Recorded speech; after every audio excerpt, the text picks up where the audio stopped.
දස්ස කියල පිළිගන්නවා මගේ YouTube channel පැමිණි හැමකට අද මම වැටගෙන විති එමනස් ඉන් ෂැඩෝ කියන ඇනිමේ සීරියස් ඇති කාරණය සබුද මතක් කරන නැවතත් මගේ YouTube channel subscribe කරන්න තියෙන පල්ල තියෙන subscribe button එක දැම්මදී click කරලා subscribe කරන්න ඒත් එක්කම තියෙන පුංචි bell icon එක ඔය කරොත් මම වීඩියෝ දාපු ගමන් ඔයාගේ ළඟට notification එක ගෙන ගන්න පුළුවන්.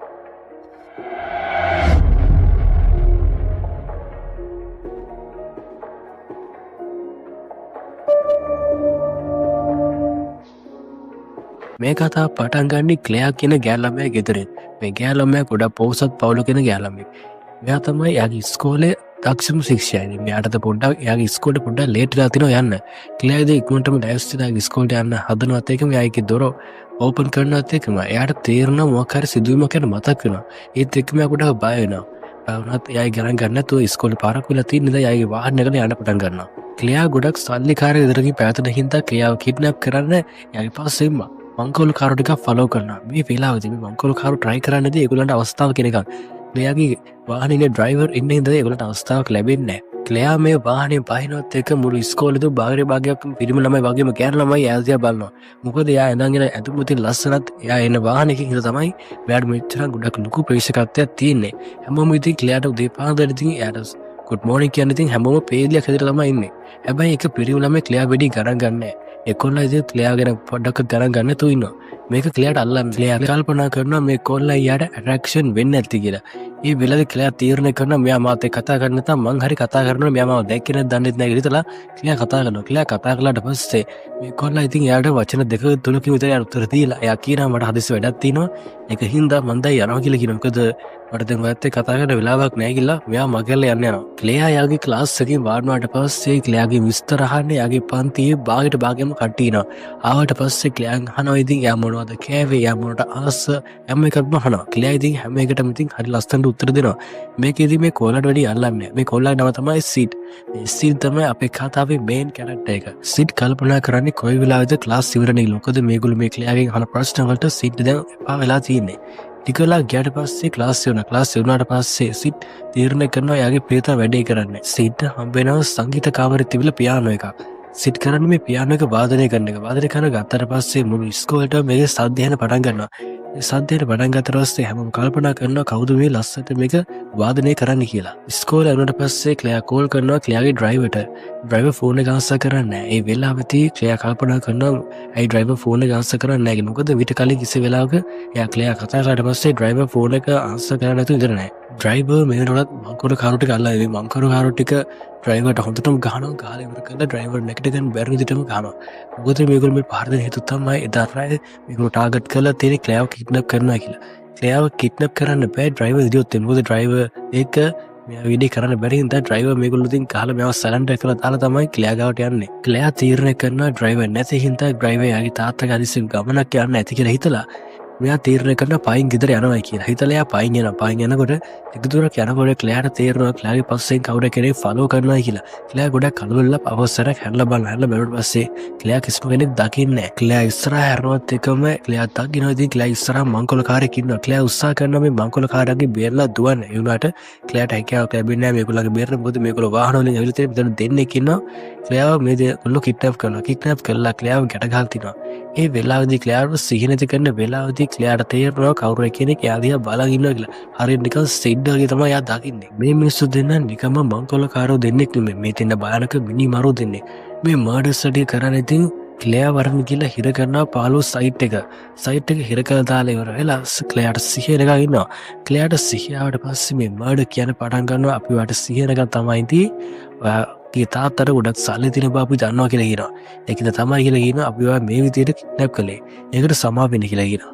අපිට ඕන කරන්නේ සල්ලි විතරයි කියලා කියනවා. සල්ලි ටික දුන්න ගමන් ඔයාව ආර්සිතව අපොසට ගිහින් දානවා කියලා කියනවා. මේ අනිත් මිනි මරුවා කියනවා ඒවා දැන් අදාළ නැහැ කියලා කියනවා. අපිට අවශ්‍ය කරන්නේ සල්ලි විතරයි කියලා කියනවා. ඉතින් එහාට කිසිම දෙයක් නැහැ කියලා කියනවා. ඒ වෙලාවේදී මේ අනිත් මර්ඩර් කියනවා පොඩ්ඩක් ඉන්නවා කියලා කියනවා. මම මේ කෙල්ලත් එක්ක පොඩ්ඩක් විනෝද වෙන්න කියලා කියනවා. මොකද මේ කෙල්ලව අපොස්සරයක් ඉතින් හොඳ දෙන බාර දෙන්න ඕනේ නැහැ කියලා. අනිත් එක මේ සල්ලිකාර කෙල්ලන්ගේ තියෙන හරි ලොකු මහත්තකමක් කියලා කියනවා. මම අද මේ කෙල්ලගේ මහත්තකම දුරු කරලා දෙන්න කියලා කියනවා. අවසරණ ඕනේ සල්ලි විතරයි කියලා කියනවා. ඒ වුණාට මරණ සල්ලි විතරක්ම නෙමෙයි කියලා කියනවා. මට තවත් දේවල් ඕනේ කියලා කියනවා. ඒක හින්දා මට මේ පොඩි වෙලාවක් දෙන්න කියලා කියනවා. මම මේ කෙල්ලත් එක්ක පොඩි වෙලාවක් ඉන්න කියලා කියනවා. ඒ වෙලාවෙදී මේ කෙල්ලගේ තාත්තාට අපි සල්ලි ටිකක් ගෙනත් දෙනවා. ඔයාලට ඕන දේත් වෙලා මට අවශ්‍ය දේත් වෙලා ඉවරයි කියලා. එතකොට අපිට පුළුවන් කියලා කියනවා සද්ද නවකර සල්ලි ටික තරම් මෙතන යන්න. මේ කියන හැම වචනයක්ම සිඩ් කරන්නේ ඒ සයිට් එකේ යහපතේ ඉඳගෙන. ඒකේ පොඩි කවුලුවක් කරලා තිනවා. සිඩ් කරන්නේ මේ හැම එකම රෙකෝඩ් කරන එක. සිඩ් මේ හැම එකම රෙකෝඩ් කරලා සිඩ් තේරුම් ගන්නවා දැන් යන තත්ත්වය ගොඩ භයානකයි කියලා. මෙතන ඉක්මනටම ගිහලා මේ යාගේ යාළුවා බේර ගන්නවට සිඩ් කල්පනා කරනවා. සිඩ් කරන්නේ ඉතින් යාට යාගේ ඇත්ත ස්වරූපෙ මෙතෙන්ට යන්න බෑ. සිඩ් කරන්ට අගාල වෙස්මුණක් දාගෙන ක්ලෙයාට යාව අතුරු ගන්න බැරි විදිහට ඉස්සරහට යන එක. එකපාරට මෙයා ඉස්සරහට යන්නේ නැහැ. මොකද මේ ඉස්සරහ තියෙන මේන් ඩෝගේ ඒතොල්ට ගියොත් එimhe මෙයාට ප්‍රශ්න ඇති වෙන්න පුළුවන්. හින්දා මෙයා කරන්නේ මේ සයිට් එක උඩට නගින එක. සයිට් එක උඩට නැගලා ඒකේ තියෙන කවුලුවක් තියෙනවා. ඉතින් මේ විතර කවුලුවෙන් ඉතින් මෙයා බලන් ඉන්න හරි වෙලා වෙනකම්. හරිම වෙලා බවට පස්සේ සිට් කරන්නේ මේ විදුරු කවුලුවත් කරන්න පළයට ඇවිල්ලා සිට් කියන පටන් ගන්න මට වැඩක් නැහැ කියලා කියනවා ඔය දෙන කවුරුන්වත්. කාටද කේට ආපහු සැර පණ පිටි මෙතන යන්න ඕන මේක තමයි කියලා කියන අවස්ථාව. ඔයාලට පුළුවන් කියලා කියනවා කෙනෙක් තීරණ කරගන්න නැත්තම් ඕගොල්ලෝ සිත වෙන්නේ වගේ මරුම් කන්න කියලා කියනවා. ඒ වෙලාවේදී මේ මර්ඩර්ස් දෙන්න හිනාන පටන් ගන්නවා කොහෙද යන එක කියලා උඩ අපිට චැලෙන්ජ් කරන්න කියලා කියනවා. අපි දෙන්න වෘත්තීය මිනි මරු කියලා කියනවා. ඒකින් හින්දා අපිව බය කරන්න බෑ කියලා කියනවා ඔය එක එක වීරයන්ට. ඒ වෙලාවෙදී සිට් කියන පටන් ගන්න මට නම් මෙතන කොහෙවත් මිනි මරු පේන්නේ නැහැ කියලා කියනවා. මට නම් පේන්නේ ගෑන හුරු දෙන්නෙක් විතරයි කියලා කියනවා. ඒකින් හින්දා මම උඹලා දෙන්නට තව එක අවස්ථාවක් දෙන්නම් කියලා කියනවා. ඒකින් හින්දා ඕනට වඩා වෙලා ගන්න එපා කියලා කියනවා තීරණ ගන්න. මේ වෙලාවදික මඩ කෙනෙක් කරන්නේ මුගේ කට වැඩි කියලා සිට පිස්තෝල කර වෙඩි හදනවා. මේ වෙලාවදී සිට් කරන්නේ යාගවත් වෙන කෝනායකින් මෙයාට පාර කරනවා. කෝනායකින් පාර එලකාට පස්සේ මෙයා එතරම් කෑ ගහන වැටෙනවා. කෑ ගහන වැටෙනට පස්සේ සිට් කරන්නේ යාගාවට ස්පීඩ්ම කියලා. එයාට හොඳටම ගහලා එයා මරලා දාන එක. එයා මරලා දැම්මට පස්සේ ඊළඟ මෙයාට කල්පනා කරනවා ඉතින් සිට් කියන්නේ සාමාන්‍ය කෙනෙක් නෙමෙයි කියලා. සිට් කියනවා මම ඔයාට අවස්ථාවක් දෙන්න කියලා කියනවා. ඕන්නම් මෙතනින් පැනලා යන්න කියලා කියනවා. මොකද ඔයා මගේ වෙලාව කනකේ තේරුමක් නැහැ කියලා කියනවා. ඒ වෙලාවේදී මර්ඩර් කියනවා මට ඔයත් එක්ක සටන් කරන පිස්තලයක් අවශ්‍ය වෙන්නේ නැහැ කියලා කියනවා. ඒකට මගේ අත් දෙක හොඳට ප්‍රමාණවත් කියලා කියනවා. අපි බලමු කියලා කියනවා ඔයාට පුළුවන් ද කියලා මාව පරද කරන්න. එක්කෙනෙක්ට ගැව් පළලට හිතන්න එපා කියලා කියනවා හොඳ වැඩකාරයෙක් කියලා. පුළුවන් නම් ඔයාගේ තරම කෙනෙක් එක්ක සටන් කරලා දිනන්න කියලා කියනවා. ඒතකොට මම පෙන්නන්නම් කියලා කියනවා ඔයාගේ ලෙවල් එක මොකද්ද කියලා. ඔයා හිතනවා නම් මම ඔයා වගේ සාමාන්‍ය කෙනෙක් කියලා එහෙම දෙයක් නැහැ කියලා කියනවා. මම පෙන්නන්න කියලා කියන මගේ හයිය කොහොමද කියලා. සිට් මේ මර්ඩර්ත් එක ටිකක් වෙලා සෙල්ලම් කරනවා. ටිකක් වෙලා සෙල්ලම් කරාට පස්සේ සිට් තේරෙනවා ඉතින් මේ මර්ඩර්ට කලින් වරද කරපු එකට වඩා පොඩි හයියක් තියෙනවා කියලා. ටික වෙලා සෙල්ලම් කරලා සිට් තීරණය කරන දැන් හොඳට වෙති කියලා සිට් කරන්නේ මේ මර්ඩර්වත් මරණ එක. මේ මර්ඩර් හොඳටම ගහලා මරලා දානවා. මේ මරණ විදියට ඉතින් ගොඩක් බය වෙනවා ක්ලියා. ක්ලියා ඉස්සරහම තමයි මේ මිනිස්සු දෙන්නම මෙයා මරලා දාන්නේ. ටිකලාට පස්සේ සිට් මේ දෙනා මරලාකට පස්සේ සිට් තේරෙනවා දැන් හොඳට වැටි ගිලා. ඒ වෙලාවේ සිට් ආමන පොඩි නයිෆ් එකක් මේ නයිෆ් එක තරක් සිට් කරන්නේ ක්ලියා ගාව ළඟ වෙන. ක්ලියා ගාව ළඟ වෙනකොට ක්ලියා තීරණය කරලා එක ප්‍රශ්නයක් ඉවරනා දැන් ඒක හරි. දැන් තාව කෙනෙක් මාව වල්ලගන්නේ දන්නේත් නැහැ කියලා හිතනවත් එකම සිට් කරන්නේ ක්ලියාට එක ඒ නයිෆ් එකෙන් පාරක් ගහන එක. ක්ලියා හිතන්නේ ඒ නයිෆ් එකෙන් එයාට ගැහුවයි කියලා. ඒ වුණාට සිට් ගහලා තින්නේ ඒ නයිෆ් එකේ යාව ගැට ගන්න තිබ්බ ලණුවට. මේ ලණුව කැපුවට පස්සේ සිට් කියන්නේ පටන් ගන්නවා දැන් ගොඩක් රැවෙලා කියලා කියනවා. ඔයා දැන් මෙහෙම මෙතන ඉන්න එක හරි නැහැ කියලා කියනවා. ඒක ඔයාට හොඳ නැහැ කියලා කියනවා. දැන් කරන් තියෙන ඔයාගේ දෙමාපියෝ ඔයා හොයනවා කියලා කියනවා. පුළුවන් තරම් ඉක්මන මෙතන යන්න කියලා කියනවා. මොකද මම අරුත් දෙන්නට ගැහුවට දෙන්න ඇත්තට මැරලා කියලා මම දන්නේ නැහැ කියලා කියනවා. මම කේන්ති පිටරාව විතරයි කියලා මම දෙන්නට ගැහුවේ. දැන් මෙතන යන්න කියලා කියනවා. මොකද දැන් මම ආපස්සට ගෙන්නේ නැහැ කියලා කියන අරුත් නැගිටොත් ඒ ඔයාව ආරක්ෂා කරන්න. ක්ලෙයා ගිහිල්ලා කියනවා යාගේ අම්මට තාත්තට වෙච්ච හැම දෙයක්ම. මේ වෙනකොටත් යාගේ අම්මයි තාත්තා යාව හොයාගන්න ගොඩක්ම ලඟ වෙලා ඉවරලා තියෙන්නේ. ක්ලෙයාගේ කතාව ඇහුනට පස්සේ මෙතන පොලිසිය කට්ටිය ඉතින් මෙතන විමර්ශනයක් කරනවා. විමර්ශනය කළාට පස්සේ මේ බොඩිස් දෙකක් හම්බ වෙනවා. මේ බොඩිස් දෙකම ඩෙත් වෙලා තින්නේ. මේ ඩෙඩ් බොඩි දෙකම හම්බ වුණාට පස්සේ ක්ලෙයාගේ මේකුළු කටුතරයක් ගන්න බලනවා. ඒ වුණාට කිසි වෙලාවක ක්ලෙයා කියන්නේ නැහැ ඇත්තට මොකද්ද උනේ කියලා. මොකද ක්ලෙයා කිසි වෙලාවක ක්ලෙයාව පාවා දෙන්න කැමැත්තක් නැහැ. මේ විමර්ශකවරුන් කල්පනා කරනවා ඒගොල්ලෝ මොකක් හරි හොඩුවක් හම්බ වෙයි කියලා. ඒ වුණාට තාම කිසි දෙයක් ලැබිලා නැහැ. පහුදා උදේම ක්ලෙයා ඉස්කෝලේ යාට පස්සේ ක්ලෙයා දකිනවා සීඩ දැක්කට පස්සේ ක්ලෙයා හිතනවා අදවත් මෙයා මාත් එක්ක වචනයකට කතා කරේ දන්නෙත් නැහැ කියලා. වෙනද වගේම ඉතින් ක්ලෙයා මෙයා ගණන් ගන්න නැතුව සිට් කරන් ඉතින් ක්ලෙයාට good morning ක්ලෙයා කියලා එයා වැඩි ක්ලෙයා කන්ට දෙන යන පටන් ගන්න. යන පටන් ගාතට පස්සේ ක්ලෙයා පොස්තර උත්සාහ කරනවා ඇත්තේ කතා කරන්න. ඒ වෙලාවදී සිට් කියන්නේ ක්ලෙයාද මගේ හිතට ඉච්චර ෆිට එකක් නැහැ ඒකින්ද අපි පස්සේ වෙලා කතා කරමු කියලා කියනවා. මොකද අද ඇත්තමයි මගේ ඇඟට ඉච්චර හරි නැහැ කියලා කියනවා. අපි අනිවාර්යයෙන් පස්සේ වෙලා කතා කරමු කියලා ක්ලෙයා මග දාලා යන එක. ක්ලෙයා ගෙදර ගියාට පස්සේ ක්ලෙයා දකිනවා බ්‍රේකින් නිවුස් එකක් එනවා. ඒ බ්‍රේකින් නිවුස් එක කියන්නේ සිට් ගැන. මේ පින පාස්සා සිටුවා මේ විදිහේ ලොකු අනතුරකට ලක් වුණා කියලා තමයි කියන්නේ. මොකද එයා අතුරු ලක් වෙලා තියෙන්නේ ඉතින් ලොකු කන්ටේනර් එකක්. ඔය කන්ටේනර් එකට යටුණා කියලා තමයි මේ වෙලාවේ නිවුස් එක කියන්නේ. බ්‍රේකින් නිවුස් එකට ගිය ට්‍රක්ටර් අනතුරෙන් අපේ ප්‍රධාන චරිතයේදී නැතුලා යනවා. අපේ ප්‍රධාන චරිතය මෙතෙක්න රඟ දැක්වේදී මිනෝරු කගේනෝ කියන චරිතයක් මම අර කිව්වේ සිඩ් කියලා. ඊට පස්සේ එයා බ්‍රේකින් නිවුස් කියන විදිහටම එයා ට්‍රක්ටර් අනතුරින් මැරෙනවා. මැරුණාට පස්සේ අපේ ප්‍රධාන චරිතය නැති වෙන්නේ නැහැ. එයා අපෝසර වෙනස්ම ලෝකෙ ඉපදෙනවා. ඉතින් සිඩ් කගේනෝ කියලා සාමාන්‍ය පුංචි පවුලක තමයි ඉපදෙන්නේ. මේ පුංචි පවුලක් වල මේ පවුල ගොඩක් වංශවත් පවුලක්. මේ පවුලේ එකම පිරිමි ළමයි තමයි මෙයා ඉපදෙන්නේ.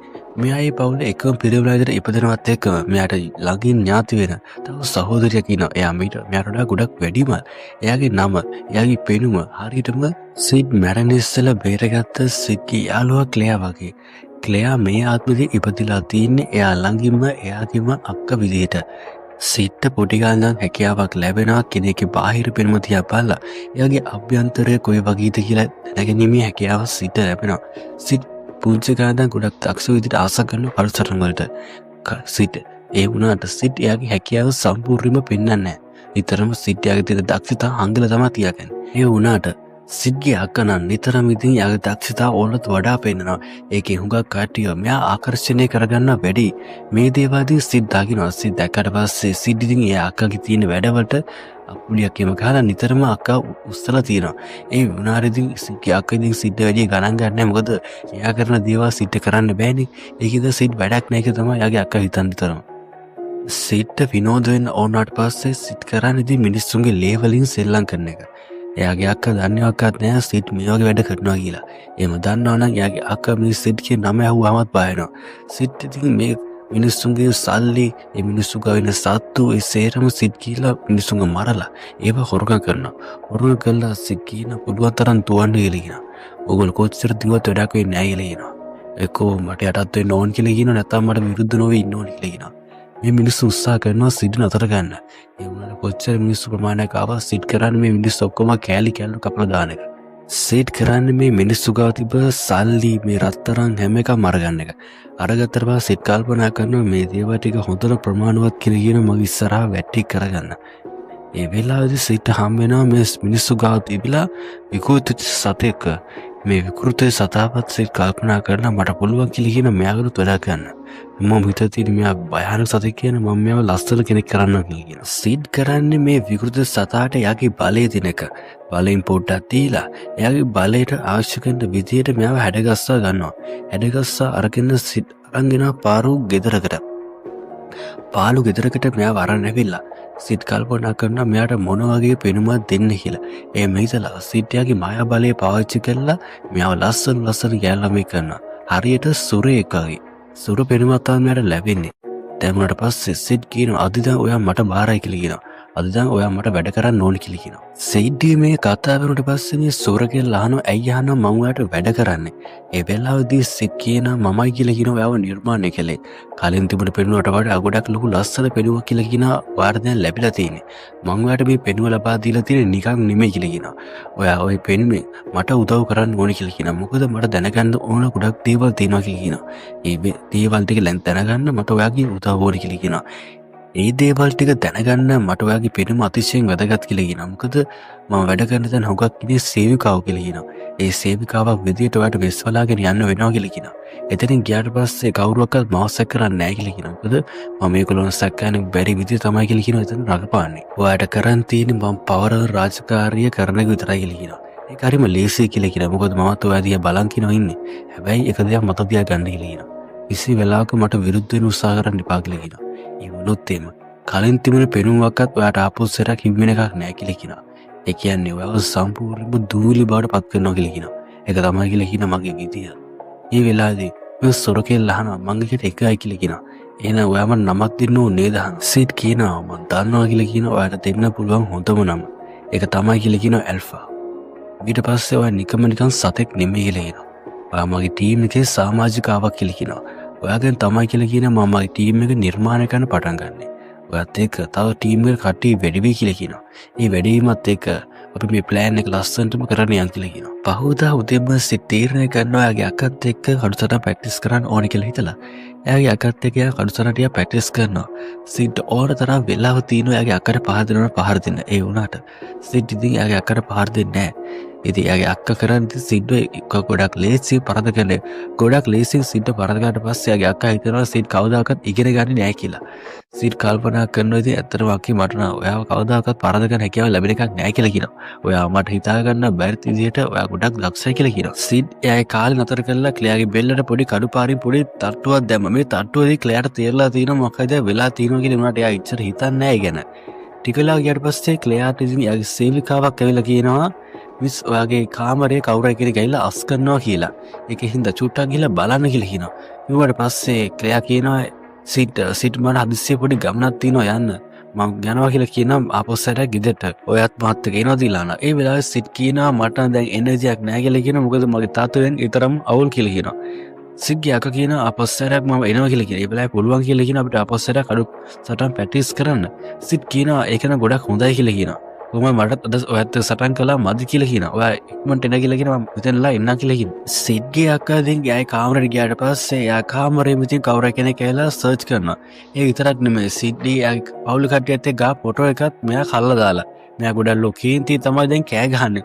මේක දැක්කට පස්සේ සිග්ගේ අක්කාට ගොඩක් ලෝකේන්ති කරනවා. කේන්ති ගිහලා මෙතන ආපු හැම මිනිස්සෙක්ට පාගනවා. ක්ලෙයාගේ මේ ක්ලියා කරාපේ හරියන්නේ නැහැ. ඒතරම් තව පිටිස්සට ඒගොල්ලෝ කරන්නේ ක්ලෙයාව හිර කරන එක. ක්ලෙයාව හිර කළාට පස්සේ සිත් කල්පනා කරනවා යාගේ අක්කව දැන් කොහොම හරි බේර ගන්න ඕනි කියලා. සිඩ් යාගේ ඉහෙලියකින් අහනවා මට කියන්න කියලා කියනවා. ඔයාට මොනවද අලුතෙන් හොයාගන්න පුළුවන් උනේ කියලා. ඒ වෙලාවෙදී ඇල්ෆා කියනවා මට ගොඩක් දේවල් හොයාගන්න පුළුවන් වුණා කියලා කියනවා. මම හැම විදියටම විශ්වලාගෙන ගියා කියලා කියනවා. ඒගොල්ලෝ කිසිම කෙනෙක් මං ගැන සැකේතුවේ නැහැ කියලා කියනවා. මට පුළුවන් වුණා කියලා කියනවා. ඔයාට අවශ්‍ය කරන විදියට තොරතුරු ටිකක් හොයාගන්න. මම හිතන විදිහට ක්ලියාව හිර කරලා ඇත්තේ මෙන්න මේ තැනකල් කියන්නේ හදනවත් එක්කම සිඩ්ඩී තැන කියනවා. සිඩ්ඩී තැන කිව්වට පස්සේ ඇල්ෆා කල්පනා කරනවා ඔයා කොහොමද දන්නව ඒ තැන දැනගත්තේ? ඔයා ඒක දැනගෙන යහන මට නොකියුවේ. ඒ වෙලාවෙදී සිඩ් කියන මම මේ දැන් කියලා දැනගත්තේ ඔයාගේ මනසින් ඒක. ඒක දැනගත්ත විදිය මම ඔයාට එතනින් එහාට කියලා වැඩක් නැහැ කියලා කියනවා. අපි දැන් දන්නවනේ එතන එයා කොහෙද ඉන්නේ කියලා දැන් කරන් තියෙන අපේ ටීම් එකේ කට්ටියවත් අරගෙන ගිහිල්ලා ඉක්මනින්ම ඒ කට්ටිය ඉවර කරලා දාලා අවශ්‍ය කරන කෙනාව බේර ගන්න එක විතරයි කියලා කියනවා. හැබැයි ඒ කිසි වෙලාවක සැකිතට කිසිම දෙයක් කරන්න එපා කියලා කියනවා. ක්ලෙයාව ඔල්පා කියලා කමාන්ඩර්ගේ තමයි ගිහලා හිර කරන්නේ. ඉවර කළා ක්ලියාට කියන්න පටන් ගන්න ඔය ක්‍රියාකලාපයේ සම්පූර්ණයෙන්ම සෞතුයි කියලා කියනවා. ඒක හින්දා මට සිද්ධ වෙනවා කියලා කියනවා ඔයා මෙතන කාලයක් හිර කරලා දාන්න. මේ කිසිම කතාවක් ඉතින් ක්ලියා ගණන් ගන්න නැහැ. ක්ලියා කියන මට දැනුණා පුළුවන් කියලා කියන විදිහට බේරලා යන්න. ඒක හින්දා ඔයා වැඩි කියවන්න එපා කියලා කියනවා. මේ කතාව ඇහුනට පස්සේ ඔය බකීනා මම ඔයාලට හොඳින් කියනවා කිව්වේ. එහෙම නැතුණා ඔයාලා මේකේ වන්ති කියවන්න ඉන්න ඔයාගේ මුළු පවුලේ කට්ටියටම කියලා කියනවා. මේ කතාව ඇහුන ගමන් ක්ලියාට ගොඩක් ලෝකේන්ත කෙනා. ක්ලියාට ගොඩක් ලෝකේන්ත කියලා ක්ලියා කරන්නේ මේ මාංචු ටික ගලව ගන්න එක. මාංචු ගලවගෙන ඔල්බඩ පාර දෙන්න පටන් ගන්නවා. ඔල්බඩ පාර දෙන්න පටන් ගත්තට පස්සේ ඔල්බ තේරණ කරනවා මෙයා දැම්මම නතර කර ගන්න ඕනේ කියලා. එහෙම හිතලා ඔල්බ ගන්නේ ක්ලෙයාට මූන්ට පාරක් ගහන එක. ක්ලෙයාට මූන්ට පාරක් ගැහුවට පස්සේ ක්ලෙයා එතනම සිහි නැතිනවා. සිහි නැතුණාට පස්සේ ඔල්බ කියන පටන් ගන්නවා මං තාමසව සතියක් දෙකක් නෙමෙයි කියලා කියනවා. ඔය ඇත්තට කමටත් එක්ක ඔයා මට ගෞරව කළේ නැහැ කියලා කියනවා. ඒකින් තමයි මට පුළුවන් කාලෙත් ඔයා බේර කළා තියනවා කියලා කියනවා. කිසිම කෙනෙක් එන්නේ නැහැ කියලා කියනවා මෙතෙන්ට ඔයා බේර ගන්න. කවුරුවක්වත් දන්නේ නැහැ කියලා කියනවා. ඔයා දැන් මේ තමයි හිර කළ තියෙන්නේ කියලා. මොකද මේ කිසිම කෙනෙක් හොයාගන්න පුළුවන් කමක් නැහැ කියලා කියනවා. ඔල්බගේ සෝල්ජර් කෙනෙක් ඇවිල්ලා ඔල්බට කියනවා කමාන්ඩර් පොඩි හදිස්සිය වැඩක් කියලා කියනවා. ඒත් ඇහුවට පස්සේ කමාන්ඩර් මොකද කියලා කියනවා. මේ වෙලාවේ ප්‍රශ්න ගේන්න එපා කියලා කියනවා. ඒ වෙලාවදීම කොමාන්ඩර් කියන්න පටන් ගන්නවා කවුරු කට්ටියක් කියලා අපිව මරනවා කියලා කියනවා. අපේ මිනිස්සුන්ව කෑලි කෑල්ල කපලා දාලා කියලා කියනවා. අපේ කිසිම කෙනෙකුට හැකියාවක් ලැබෙන්නේ නැහැ කියලා කියනවා. එයාලා නතර කරගන්න. ඇවිල්ලා පොඩ්ඩක් බලන්න කියලා කියනවා මොකක්ද දෙයක් කරගන්න පුළුවන්ද කියලා. මේ ඉන්නේදී වැඩ කවුරුවක්වත් නෙමෙයි. මේ ඉන්නේ ඔක්කොම සිඩ්ගේ ටීම් එකේ කට්ටිය. සිඩ් හැරුණකොට මෙතන ටීම් එකේ 6 දෙනෙක් ඉන්නවා. ඒ 6 දෙනා තමයි සිඩ් ඉස්සරහට දාන්නේ. මොකද සිඩ් මේගොල්ලෝ ඉස්සරහට සටන් කරන්නේ නැහැ. අදිස්සි හරි සිඩ්ගේ අක්ක දැක්කොත් මේ සිඩ් කියලා සිඩ් අඳුර ගන්න හින්දා. මේ කමාන්ඩර් දකින්න යාගේ සෝල්ජර්ස්ලා සේරම ටික කෑලි කෑල්ල කපලා දාලා කියලා. මේ කමාන්ඩර් තීරණය කරනවා මේගොල්ලන්ට පහර දීලා මේගොල්ලන් ඉවර කරලා දානවා කියලා. මොකද මේ සෝල්ජර්ස්ලා ටික යාගේ පවුලි කට්ටිය වගේ තමයි මෙයා තියාගෙන ඉදී. හැමතිස්සෙම යාට උදව් කළා. මේ හැමෝම යාගේ ඇස් ඉස්සරහා මැල්ල තියෙන ඉඳන් මැරවලෝ කීන්ත කරනවා. ඇල්ෆා කියන්න පටන් ගන්නවා දැන් ඔයාගේ පාරේ තමයි කියලා කියනවා. ඒ කියනත් එකම සිඩ්ගේ කමාන්ඩර්ට ගොඩක් ලෝකේන්ත කියලා ඇල්ෆාත් එක්ක ෆයිට් කරනවා. ඇල්ෆා ගොඩක් වේගවත් ඉඳන් සිඩ්ගේ කමාන්ඩර්ට හැකියාවක් ලැබෙන්නේ නැහැ පළවෙනි රවුන්ඩ් එකේදී ඇල්ෆාත් එක්ක සටන් කරන්න. මේ වෙලාවේදී කමාන්ඩර් කරන්නේ ඉතින් එයාගාව තියෙන පොඩි පෙත්තක් තියෙනවා. මේ ටැබ්ලට් එක බිව්වට පස්සේ එයාගේ පවර් එක යාට වැඩි කරගන්න පුළුවන්. එයා කරන්නේ මේ පළවෙනි රතු පාට ටැබ්ලට් එක බොන එක. ටැබ්ලට් එක බිව්වට පස්සේ එයාගේ පවර් එක පාට වැඩි වෙනවා. වැඩිමට පස්සේ දෙවෙනි රවුන්ඩ් එකේදී කමාන්ඩර්ත් එක්ක ඇල්ෆා ෆයිට් කරනකොට ඇල්ෆාට තේරෙනවා මොකක් හරි වෙනසක් තියෙනවා කියලා. මොකද ඇල්ෆාට දැන් තේරෙනවා එයාගේ එනර්ජි එක පොඩ්ඩක් වැඩි කියලා. එනකොට ඇල්ෆා ඒ ගානක් කරගන්නෙත් නැහැ. ඇල්ෆාගේ තියෙන බලය වැඩි හින්දා ඇල්ෆා තීරණය කරන මම මෙයාව ඉවර කරනවා කියලා. කමාන්ඩර් තේරෙනවා ඇල්ෆාගෙන් එන පහරවල් නතර වෙන්නේ නැහැ කියලා. කමාන්ඩර් කල්පනා කරනවා තව ටැබ්ලට් එකක් පාවිච්චි කරන්න බෑ. එහෙම වුණොත් එයාගේ ශරීරයට ගොඩක් ලොකු හානිකර වෙන හින්දා කමාන්ඩර් කරන මෙතන පැල්ල යන එක. කමාන්ඩර් පැල්ල යන කියන්නේ යා කඩුව ඇතුළට ගහලා මෙතන පොඩි කුමගක් වගේ එකක් නිර්මාණය කරන මෙතන පල්ලට යන එක. මොකද මේ කමාන්ඩර් දන්නවා මේ තියෙන බලකොටුව ඇතුළේ තියෙන හැම රහස් පාරක්ම එයා දන්නවා. කමාන්ඩර් මේ රහස් පාර ඊටාට පස්සේ කමාන්ඩර් දකින්නවා සිඩ්. සිඩ් දැක්කට පස්සේ සිඩ් අඳුර ගන්න බෑ. මොකද සිඩ් යාගේ මූණ වහන් ඉන්න හින්දා. සිඩ් දැක්කට පස්සේ කමාන්ඩර් කියන මේ සේරම දේවල් පිටිපස්සේ ඉන්නේ එන ඔයා තමයි කියලා කියනවා. මං කරන්නම් කියලා කියන හොඳ පාඩමක්. එහෙම කියලා සිඩ් එක මෙයා ෆයිට් කරන්න හදනකොට සිඩ්ගේ බලයත් එක්ක මේ කමාන්ඩර් තීරණා එයාගේ බලය ගොඩක් මදි කියලා. මේ කමාන්ඩර් කරන්නේ එයාගා තියුණ ටැබ්ලට් 3ම බොන එක. ටැබ්ලට් 3ම බීලා එයාගේ බලය වැඩි කරගත්තා. එයා හිතනවා දැන් පුළුවන් වෙයි කියලා සිඩ් එක ෆයිට් කරන්න. ඒ වුණත් සිඩ් එක ෆයිට් කරන්න හැකියාවක් ලැබෙන්නේ නැහැ මේ කමාන්ඩර්ට. සිඩ් කරන්නේ එයාගේ කඩුව අරගෙන මේ කමාන්ඩර්ට එකපාරක් ගහන එක. සිඩ් මේ ගහන පාරක් මේ කමාන්ඩර්ගේ පපුව පැත්තට තමයි වදින්නේ. පපුව පැත්තට වැදුනට පස්සේ කමාන්ඩර්ගේ නෙක්ලස් එක ගෙලලා යනවා. මොකද ඒක රත්තරන්ව නිර්මාණය කරලා තිබුණත් සිඩ් ගහන කඩු පාර ගොඩක් වැඩි හින්දා මේ නෙක්ලස් එක එයාගේ බෙල්ලෙන් කැපිලම අයින් වෙලා යනවා. කැපිලම අයින් වෙලා ගියාට පස්සේ මේක දකිනවා ඉතින් සිඩ් මේක දැක්කට පස්සේ සිඩ් කල්පනා කරනවා මේක මට වැදගත් වෙයි කියලා.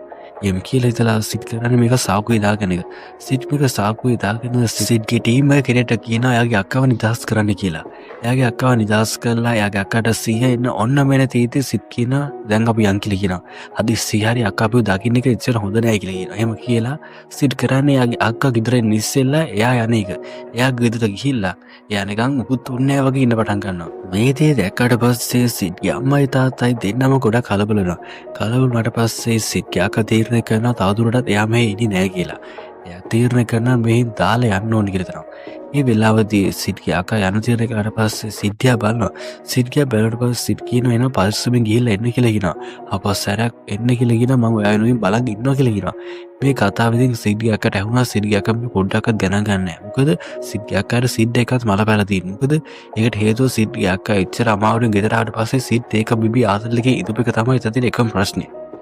ක්ලෙයා ඒගොල්ලන්ගේ නගරෙන් යන්න ගියාට පස්සේ සිඩ් කියනවා යාගේ ටීම් එකට ආපහු සැරයක් ඉතින් හැංගි මුත්තන් ඕනේ නැහැ කියලා කියනවා. දැන් ඉතින් අක්කා නැති හින්දා මට පුළුවන් කියලා කියව නිදහසේ ඉන්න. අම්මයි තාත්තයි කිසි වෙලාවක මං ගැන වැඩි සෝදිසියක් නැහැ කියලා කියනවා. අක්කා තමයි කියලා කියනවා ටිකක් හරි ඉඳී. දැන් පුළුවන් කියලා කියනවා මම මේ කරන වැඩේ නිදහසෙම කරන්න යන්න. දැන් ඉතින් කිසිම කෙනෙක්ගෙන් බලපෑමක් නැහැ කියලා කියනවා. ඒකින්ද ප්‍රශ්නයක් ගොඩක් අඩුයි කියලා කියනවා. ඉතින් ඔන්න ඔය විදිහට එමනේෂන් ඉන් ෂැඩෝ කියන සීරීස් එකේ පළවෙනි සීසන් එකේ එපිසෝඩ් 2ක් ඉවරුණා. ඉතින් මේ කතාව මොකද ඉතින් අනිවාර්යයෙන් මට පහලින් කමෙන්ට් කරන්න. තාමත් මගේ YouTube channel එක subscribe කරන්න නැති කෙනා නම් පහලා තියෙන subscribe button එක දැම්මදී click කරලා subscribe කරන්න.